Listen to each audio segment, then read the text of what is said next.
nëse i bën be fëmin rrajshëm, që nuk të tradhton, po prap tradhton në haram, a ka gjëna për fëmit? O moj motër, shumë kjo pyetje e lyp një përgjigje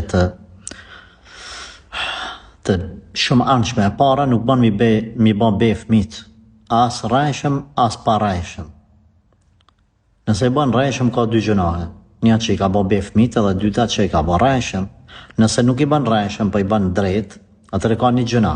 Mi bën fëmit be ose çka do tjetër përveç Allahut, pra mu betu ndikën tjetër përveç Allahut, është shirk i vogël. Është ma gjuna se sa qatë amoralitetin që e ka bë burrit, qatë tradhtin që ta ka bë ty, është hala ma gjuna që po t'i bën be fëmit.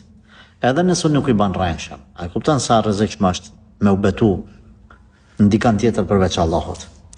Kjo e para. E dyta, a është gjuna për fëmit? Për fëmit nuk është gjuna, është gjuna për babën që i bën be fëmit.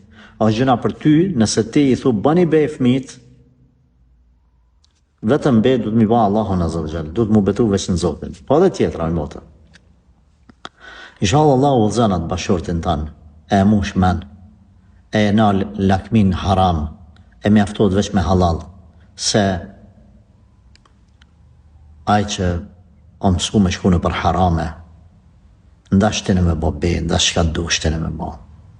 Ata vetëm imani, frika Zotit, imani në Allah, ruajtja prej haramit, frika nga xhehenami, veç aja nalë. Andaj, bandu ata Allahu që me përmisu Zotit, mësë ishten me bo be.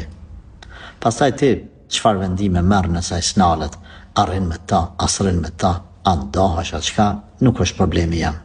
Në varet prej mundësijeve, rrethanave dhe karakterit, personalitetit të cilin ti e ke.